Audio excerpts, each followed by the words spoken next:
ভাবে আব্দুর রহমান ইবনে আউফ বারবার করতেছে।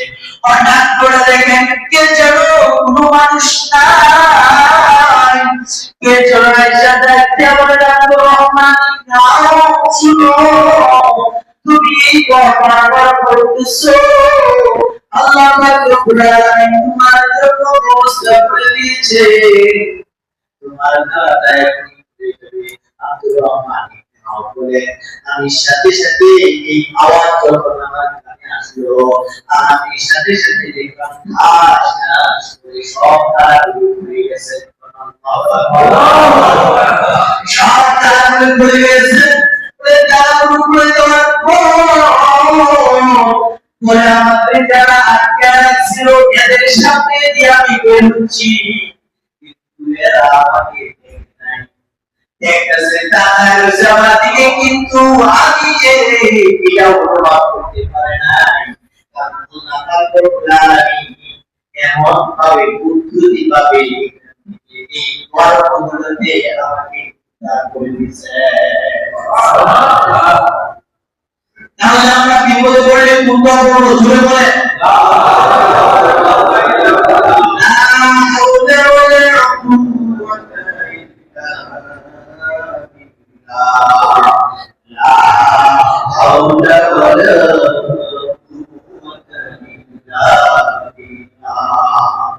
আব্দুর রহমান ইবনে আউফ জেলখানা থেকে বের হয়ে গেলেন। তারা দেখলেন জেলখানার সামনে বিশাল বড় একটা উট, উট যেন চিল্লায় কাঁদতেছে, উট কাঁদতেছে না। আব্দুর রহমান ইবনে আউফের সামনে উটটা বসে গেলেন। আব্দুর রহমান ইবনে আউফ বলেন উটটা কেন বসে গেলেন বুঝতে পারলাম না। আবার যেমন এই আওয়াজ আছে আব্দুর রহমান আউফে এই উটের উপরে উঠে তুমি সর হয়ে যাও। আর জোরে বলেন সুবহানাল্লাহ। আব্দুর রহমান ইবনে আউফ এই উটের উপরে উঠে গেলেন। উঠে যাওয়ার পরে এই উট জুড়ে জুড়ে চিল্লাতে করে আর কাঁদতে শুরু করলেন। কান্নার সাথে সাথে আরো হাজার হাজার উট এসে হাজির হয়ে গেছে। বলেন এই উট আব্দুর রহমান ইবনে আউফের বাড়ির দিকে যাচ্ছে। আব্দুর রহমান ইবনে আউফের বাড়ির দিকে যখন যাচ্ছেন, পিছনে পিছনে সমস্ত উটগুলো এই উটের পিছনে পিছনে পিছনে পিছনে ছুটছে। আব্দুর রহমান ইবনে আউফের বাড়িতে ঢুকছেন। ঢুকার পরে বলেন তার বাবার সাথে সাক্ষাৎ করিতে সালাম দিলেন। সালামের জবাব দিলেন, বাবা ব্যাপার কি আব্দুর রহমান ইবনে আউফ, ঘটনা কি এতগুলো হাজার হাজার উট আমার বাড়িতে, ঘটনা কি বুঝতে পারলাম না, বলো তো।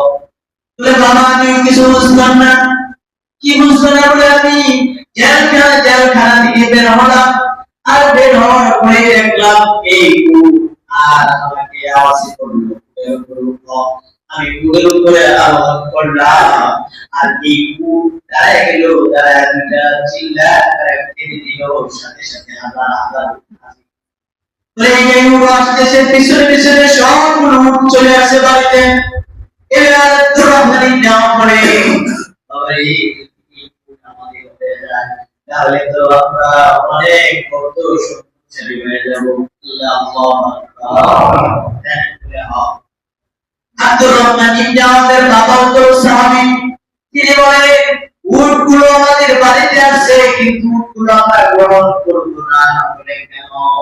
বলে যতক্ষণ পর্যন্ত নবীর কাছ থেকে মাসআলা না করব, নবী যদি বলে এটা আমাদের জন্য জায়েজ, তাহলে আমরা এই উটগুলো গ্রহণ করব। ধরে গেলে নবীজি আপনি তো আমার সন্তান, তো আপনি তো একটা দোয়া আমাকে বলে দিয়েছিলেন, আর ওই দোয়া আমার সন্তানের কাছে পৌঁছে দিয়েছিলাম। আমার সন্তান বলছিল লা হাওলা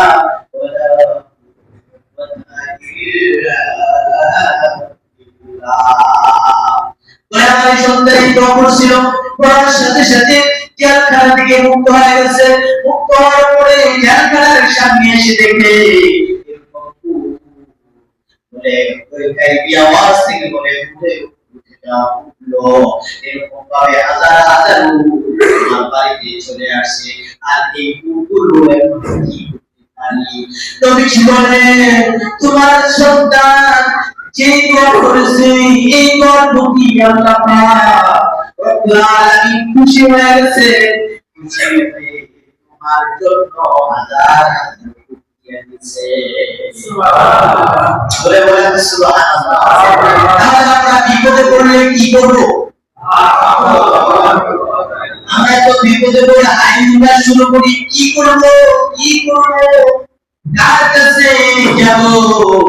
কিন্তু বলেন তো, আল্লাহ চাইতে বড় কেউ আছে? আছে? তাইলে চাইবো কার কাছে? চাইবো বিপদে পড়লে চাইবো কার কাছে? আল্লাহ পাক রব্বুল আলামিন শিখায় দিয়েছেন, ওয়াশিফাউল লিমা ফিস সুদূর। আল্লাহ পাক রব্বুল আলামিন বলেন, এই কোরআনটা হলো শিফা, মুক্তি। বিপদে পড়ছি, কোরআনের দিকে তাকাও, মুক্তি পেয়ে যাবা। বলেন তাই মালিক আমার আল্লাহ বলতেছে, এই কোরআনের দিকে আমি তাকাই, আমার মুক্তি হয়েছে। তাহলে আমার যেহেতু মুক্তি হয়েছে, তাহলে আমি বিপদে পড়লে নবীজির হাদিস থেকে আমরা পাইলাম, বিপদে পড়লেই পড়া শুরু করো না। লা হাওলা ওয়ালা কুওয়াতা ইল্লা বিল্লাহ। লা হাওলা ওয়ালা কুওয়াতা ইল্লা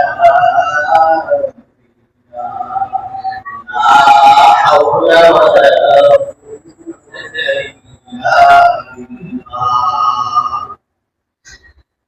আল্লাহ পাক রব্বুল আলামিন আব্দুর রহমান ইবনে আউফ বিপদে পড়ছে, দোয়া করছে, মুক্তি দিয়েছেন। ওই কুরআনটা এখন আছে না নাই?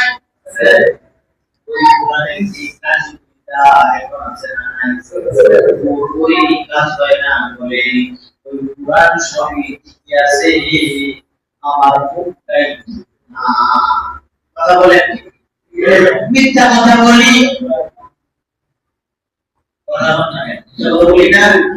মিথ্যা কথা বলি, হারাম খাই, কি খাই চিন্তা করে খাই না।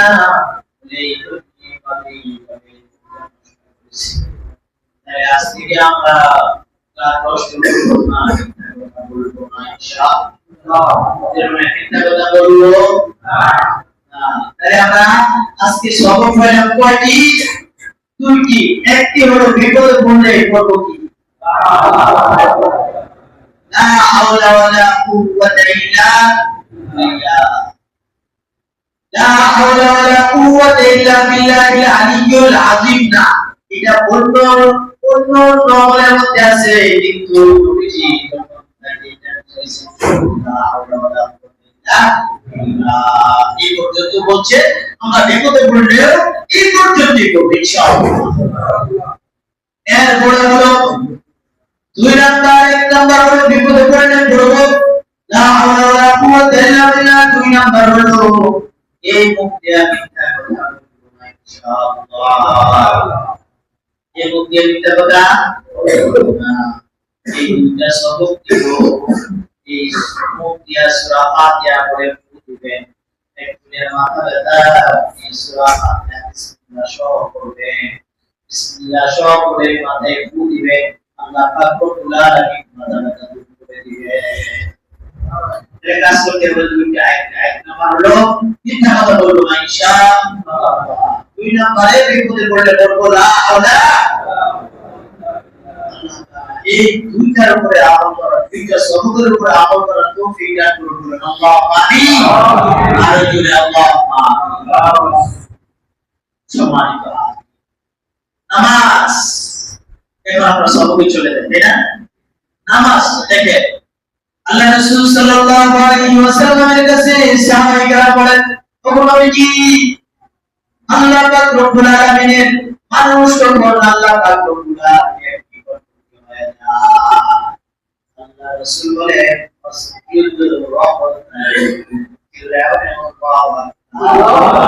আল্লাহ নবী বলেন, যখন মানুষ সিজদায় পড়ে যায় আল্লাহ এবং ওই বান্দার মধ্যে কোনো হিসাব থাকে না, আল্লাহ এবং ওই বান্দার সাথে একত্রিত হয়ে যায়। আল্লাহ নিকটবর্তী হও, সেজদা দাও, আল্লাহ নিকটবর্তী হও, সুবহানাল্লাহ, সেজদা দাও আর আল্লাহ তাআলা নিকটবর্তী হয়ে যাও। এর চাইতে উত্তম ইবাদত আর কি হতে পারে? আল্লাহকে সেজদা দাও, আল্লাহকে সেজদা। কথা বলেন ঠিক কিনা? নামাজ পড়ে আল্লাহর নবী বলেন তার ৬৩ বছরের জিন্দেগীর মধ্যে শুধু নামাজ আর নামাজ প্রতিষ্ঠা করার জন্য বিভিন্ন জায়গায় বিভিন্নভাবে আল্লাহর নবী আহত হয়েছেন নামাজের জন্য। যখন নবীজি অসুস্থ মৃত্যুবরণ করলেন, এমন সময়ও মাথা উঁচু করে মসজিদে নববীতে নামাজ হচ্ছে, আল্লাহর নবী মাথা উঠাইলেন, দেখেন জামাতের সাথে নামাজ হচ্ছে। এ দেখে নবীজির চোখে পোড়া দিয়া টপ টপ করে পানি পড়ে। আপনি নামাজের দিকে তাকাইলেন, নামাজের দৃশ্যগুলো দেখেন, আর এখন দেখতেছি চোখের পোড়া দিয়ে পানি পড়ে। কারণ নবীজি বলেন আসলে এটা কোনো দুঃখের পানি না, এটা হলো আমি যে নামাজের জন্য মার খেয়েছি, নামাজের জন্য দাঁত শহীদ হয়েছে, নামাজের জন্য রক্ত ঝরেছে, আর ওই নামাজ দেখতে গিয়ে আনন্দের কারণে আমার চোখ দিয়ে পানি বের হয়ে গেছে। বলেন সুবহানাল্লাহ। এই নামাজটা আমাদের সুন্দর হচ্ছে না, এই নামাজটা আমাদের সুন্দর হচ্ছে না, এই নামাজের আহকাম গুলো আমরা ভালো করে বুঝি না। এই বড় ছুটে গেছে নামাজ পড়া, চলে গেছি নামাজ হবে কি, ওয়াজিব ছুটে গেছে নামাজ পড়ে চলে গেছি নামাজ হবে নি। কথা বলেন তাহলে এগুলো আমাদের জরুরি শিক্ষা। তাহলে একটা আমাদের ওয়াজিব কয়টি বলেন সবাই? আর জোরে বলে। আজকে যারা সত্যি বলতেছে একজন আজকে সকালবেলা হবে, আজকে সকালবেলা যে পড়াইতেছে একজন আরেকজনের ধরছে, এক মুসল্লি আরেক মুসল্লিরে ধরছে। নামাজের ওয়াজিব কয়টি? বলে 17টি। কয়টি?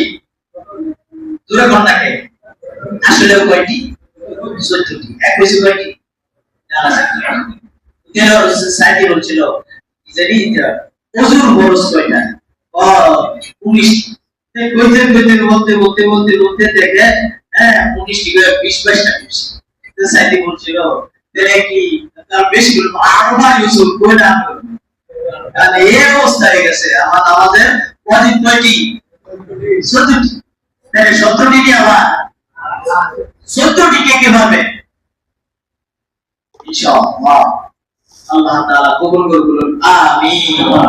আমাদের ওয়াজিব কয়টি? এক নাম্বার 4টা তো হইছে না 5টা? 5টা না? পিছন থেকে কি আছে? 5টা বলেন। আমাদের ওয়াজিব 14টির মধ্যে 5টা। কেউ না ইন্না লিল্লাহি বলেন তো।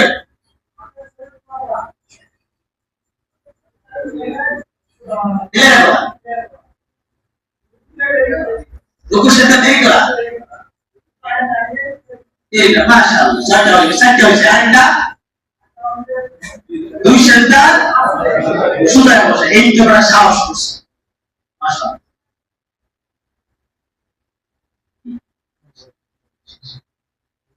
একটা শুয়ের ভাই কি আছে? একটা শুয়ের ভাই যদি থাকে না অনেক তাহলে ভাই আপনি বলতে পারছেন 4টা সাহস হইছে, আলহামদুলিল্লাহ। না পারলেও পাশে মোটামুটি সাহস করে বলছে। আরেকজন 5টা, আরেকজন দ্বারা আরেকজন 5টা সহজ না? বলেন আলহামদুলিল্লাহ শরীফ পড়া পড়া, আলহামদুলিল্লাহ সঙ্গে সিরাতে রাখা, রুকু সেজদা দেরি করা, রুকু হইতে সোজা হয়ে খাড়া হয়ে দেরি করা। এত আস্তে বলতেছেন কেন? মানে যে আপনারা অনেক পারেন এই জন্য বলতেছেন না? জোরে বলেন। আমাদের ওয়াজিব কয়টি? আমাদের ওয়াজিব 14টি। আলহামদু শরীফ আলহামদুর সঙ্গে রুকু সেজদা রুকু হইতে শুরু হয় এলে বলেন না কেন ফারেজ তো আলহামদুলিল্লাহ আর 5 নম্বরটা হলো দুই সেজদার মাঝখানে শুরু হয় বসিয়া কয়টা হলো আমার বলেন আলহামদু শরীফ আলহামদুর সঙ্গে রুকু সেজদা রুকু হইতে শুরু হয় দুই সেজদার মাঝখানে সমাজতন করি কে কে পারবেন হাত তোলা হাত তোলেন না আমি দোয়া মনে করি মাশাআল্লাহ আমি না তো এমন বলেন একজন বলেন আলহামদুলিল্লাহ শরীফ আমরা বলেন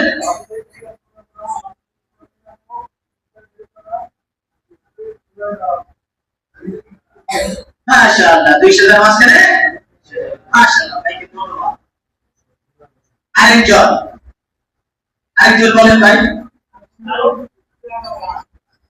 জি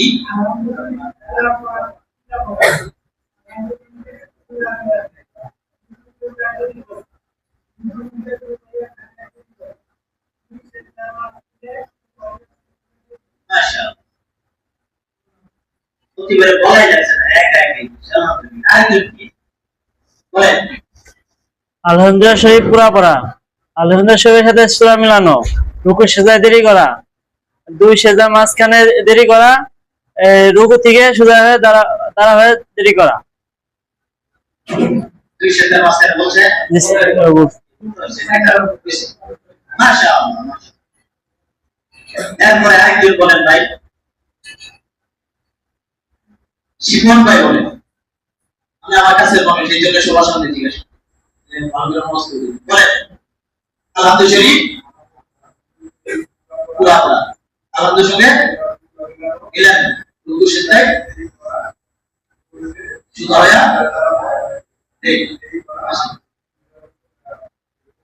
দুই সেজদার মাঝখানে শুরু হয় বসে মাশাআল্লাহ এটা কি ভাই ওয়াজিব নামাজ ওয়াজিব এখন মনে করে আচ্ছা এটা পরে বলতেছি আর কি আছেন ভাই আরেকজন বলি মাশাআল্লাহ আগে তো এত বড় মানুষে বলে না তাই না এত বড় মানুষে বিগত সময় বলে নাই আজকে অনেকেই বলতেছে তার মানে কি আগ্রহ হইতেছে বুঝার চেষ্টা করতেছে আলহামদুলিল্লাহ আল্লাহ তাআলা সকলকে কবুল করুন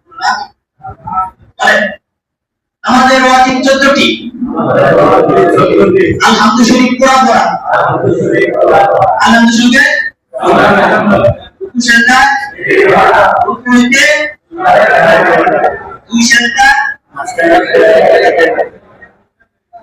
এবার একা একা জোরে জোরে সময় বলবে 2 মিনিট এরপরে আবার বলবো আপনি বলেন আমাদের বলবো 2 মিনিট সময় দিলাম আলহামদুলিল্লাহ শরীফ পুরা পড়া আলহামদুলিল্লাহ সূরা মিলানো রুকু সেজদায় দেরি করা রুকু হইতে সেজদায় দেরি করা দুই সেজদার মাঝখানে দেরি করা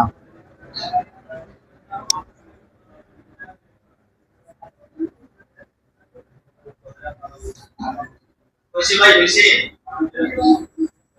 সবাই বেশি ধর্ম একজনের তো ধর্ম ভাই ধর্ম যাক আলহামদুলিল্লাহ বেশি আল্লাহ তাই বলে আরেকবার আমি একটু ভাই বলে আমাদের ওয়াজিব 14টি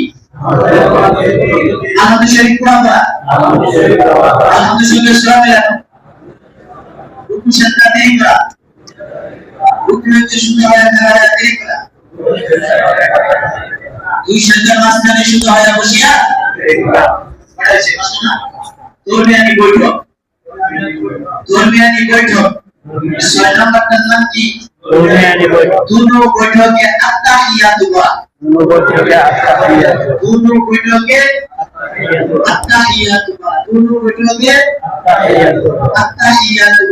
এই যত আমাদের যত মাসালা আছে এর মধ্যে সবচেয়ে কঠিন হলো আমাদের ওয়াজিবটা এটা হলো সবচেয়ে কঠিন মুখস্থ করা এই জন্য কঠিনটা আগে বলাইতেছি এটা যদি হয়ে যায় বাকি কি দেখবেন একদম সহজ এই তিনটা বাকিগুলো একদম সহজ তাহলে কঠিনটা আমরা আগে তাড়াতাড়ি চেষ্টা করব হয়ে যাবে তাহলে ফার্স্ট নাম্বারটা হলো তো দুই সেজদার মাঝখানে সবাই বসিয়া দেরি করা করবে আমি বৈঠক। দুনো বৈঠকে আত্তাহিয়াতু করা। দুনো বৈঠকে আত্তাহিয়াতু করা। আত্তাহিয়াতু করা। এরপর মনে করে আমি জোহরের নামাজ পড়তেছি অথবা আসরের নামাজ পড়তেছি। এখন দুই রাকাত নামাজ পড়লাম, দুই রাকাতের মধ্যে বসা, বসে কি করবো? আত্তাহিয়াতু করবো। কিন্তু আমার মনে নাই, দাঁড়ায় গেছি, দাঁড়ায় গিয়ে মনে হয় 3 রাকাতে দাঁড়ায় গেছি, 2 রাকাত তো পড়লাম, পড়ার পরে আত্তাহিয়াতু পড়তে মনে নাই, দাঁড়ায় গেছি। এখন আমার কি দল হচ্ছে? ওয়াজিব দল হচ্ছে। এখন কি করবো? আবার চলে যাবো, আবার বসে যাই না, শেষে এখন আমার বসে যাই, শেষে কেন বসবো না? আমার তো ওয়াজিব তরফ হয়ে গেছে, আর বসে লাভটা কি? কথা ঠিক না ভাই? আমার ওয়াজিব তরফ হয়ে গেছে। এখন আমার কাজ কি? আমার এখন মনে হয়েছে 3 রাকাতের মধ্যে না, আমি তো তাসাউফ করি না। তাসাউফ কি বুঝে? আত্তাহিয়াতু। আত্তাহিয়াতু পড়েন তো সবাই। আত্তাহিয়াতু